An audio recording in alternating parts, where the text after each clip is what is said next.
Hello, hello, hello, and good morning, good afternoon, good evening from whenever and wherever you are watching this. I'm presenting this briefing from the perspective of the Chief Information Security Officer. At this point, we are dealing with a major cyber incident that has moved beyond a technical disruption and now requires judgment, executive judgment. We have evidence of a serious ransomware attack affecting systems tied to operations in both the United States and the European Union. We also have a reason to believe that data may have been exfiltrated before encryption occurred. That matters because this is not just a systems outage, it is potentially a data exposure event, a regulatory event, and a trust event. So the issue in front of us is not only how to get systems back online, the issue is also what information may have been accessed, what obligations we now have, and what kind of response leadership can defend. Once this crisis is examined more closely, what makes this especially serious is the cross-border nature of the incident.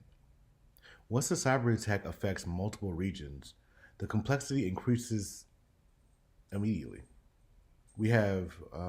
And we are no longer dealing with one set of legal expectations, one reporting timeline, or one audience.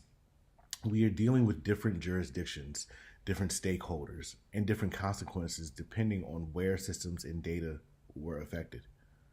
This also matters because the organization operates in a healthcare related environment. Even when the disruption does not hit bedside care directly, it can still affect scheduling, claims processing, pharmacy transactions, and other services that real people depend on. That means the consequences are not abstract. They can show up in delayed services, business interruptions, harm to our customers, and a loss of public trust. Right now, some things are clear. We know that there was unauthorized access. We know systems were encrypted. We know operations were disrupted. And we know the attackers are trying to create pressure so leadership makes a fast decision. But there are also major uncertainties. We do not yet know the full scope of the compromise. We do not yet know exactly what data was taken. We do not yet know whether all clean backups remain fully usable across the environment. And we do not yet know whether this is purely criminal activity or whether there is some degree of nation state connection, tolerance, or overlap. That uncertainty is exactly why leadership attention is required. Incidents like this become more dangerous when organizations either move too slowly or react too aggressively without discipline. This is kind of what happens, and this is the choice that you are going to have to make. So, this is the moment where executive leadership has to make a decision, not just about technology, but about judgment. The reason we are here today is simple. This incident now requires more than technical response. It requires leadership to decide what kind of organization we are going to be under pressure. Are we going to respond in a way that is fast but fragile, or disciplined and defensible? That is the decision point this incident creates. So, as CISO, my role in this situation is not to make every executive decision personally. My role is to translate technical facts into business risk and help leadership choose the most defensible course of action. That means I am responsible for helping leadership understand what is happening, what we need to know, what we don't know yet, and what the trade offs are for each response path. I can direct containment priorities. I can coordinate with internal responders and outside specialists. I can support forensic preservation.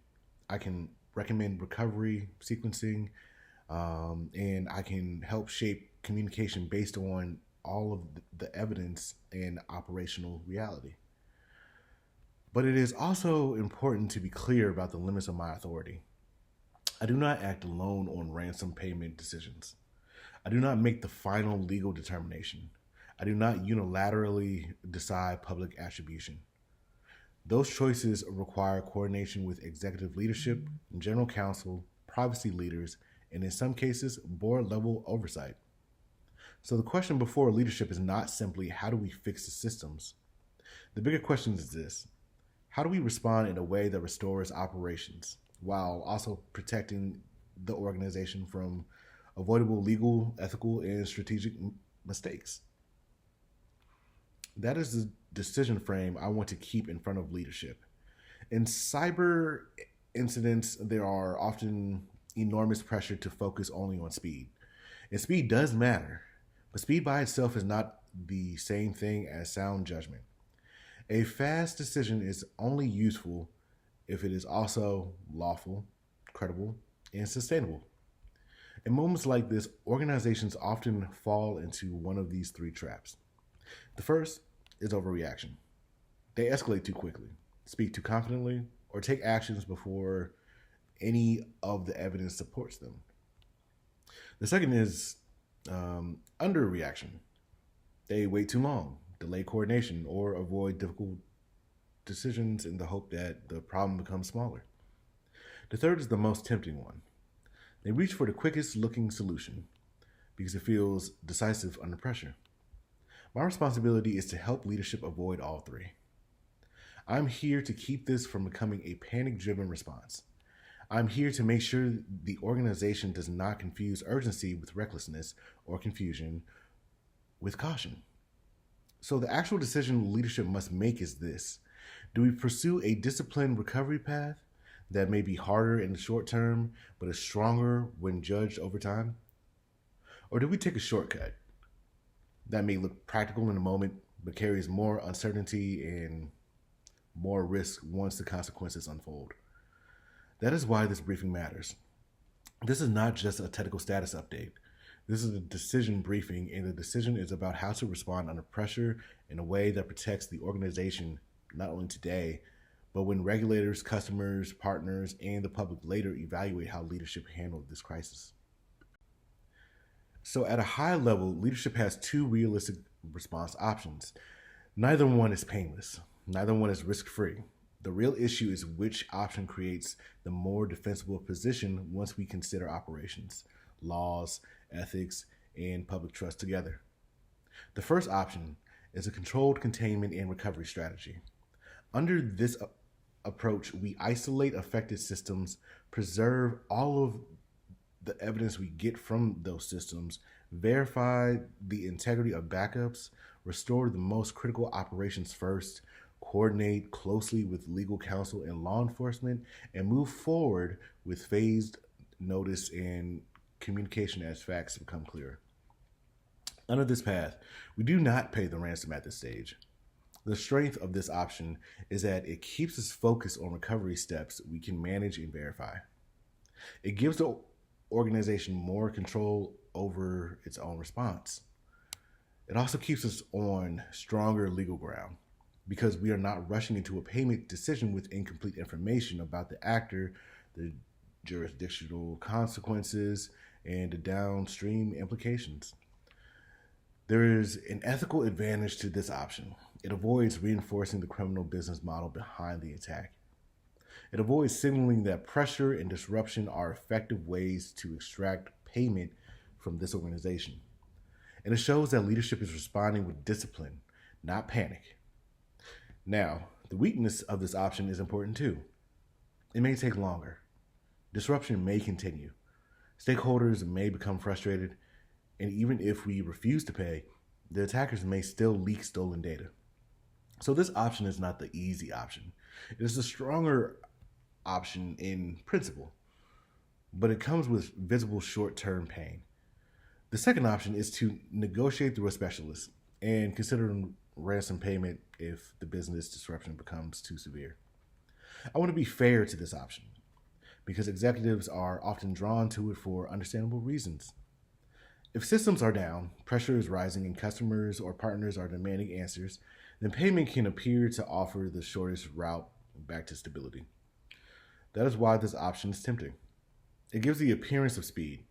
It gives the appearance of control. It can feel like leadership is taking immediate action, But the problem is that this option creates more uncertainty than it removes. Payment does not guarantee a working decryptor. It does not guarantee that stolen data will be deleted. It does not guarantee that the organization will avoid future targeting. And it may create legal complications, especially if the actor is connected to a sanctioned entity or jurisdiction. There's also a reputational problem here. If stakeholders later learn that leadership rushed towards payment, they may question whether the organization chose the fastest looking answer instead of the most responsible one. So when we compare these two options, the trade off becomes clearer. Option one accepts more short term pain in exchange for stronger long term defensibility. Option two may promise faster relief, but it relies on attacker behavior, increases uncertainty, and can create second order consequences that are difficult to unwind after the fact. That is why this leadership judgment call, um, it's a leadership judgment call, and the question is not which option feels better in the next hour. The question is which option makes the most sense. Once this crisis is reviewed through the lenses of law, ethics, operational stability, and institutional credibility, then history will speak for itself. Option two is to negotiate through a specialist and consider ransom payment if restoration is failing and business harm becomes severe. The attraction is possible speed, but the risks are major. Payment does not guarantee recovery.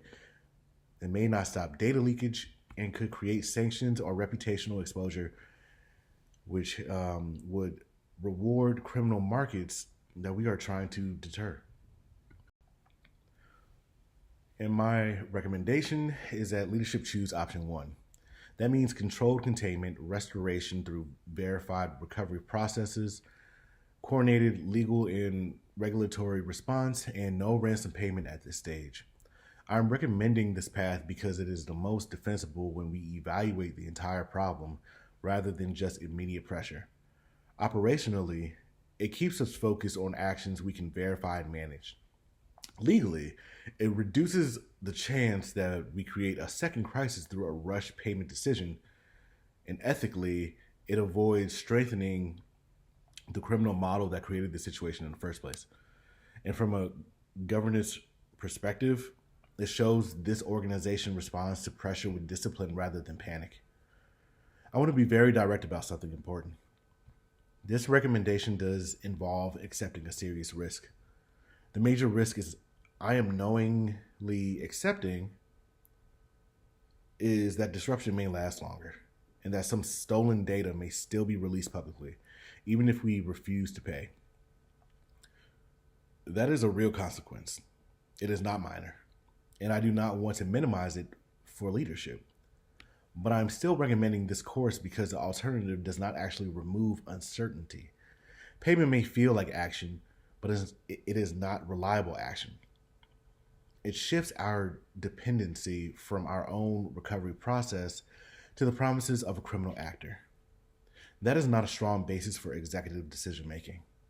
If leadership authorizes payment too early, we may face downtime. Still, we may still face data leakage. We may still face legal and reputational consequences. And in that case, we would have accepted the cost of payment without actually solving the core problem. So, my advice is to treat this incident not just as a test of technical capability, but as a test of resilience, governance, and judgment. We should move quickly, but in a controlled way. We should communicate honestly, but not speculate beyond the evidence. And we should take the threat seriously without letting the attacker define our decision making framework. If leadership accepts this recommendation, then the practical next steps are clear. First, maintain containment and validate restoration priorities. Second, continue forensic investigation and evidence preservation.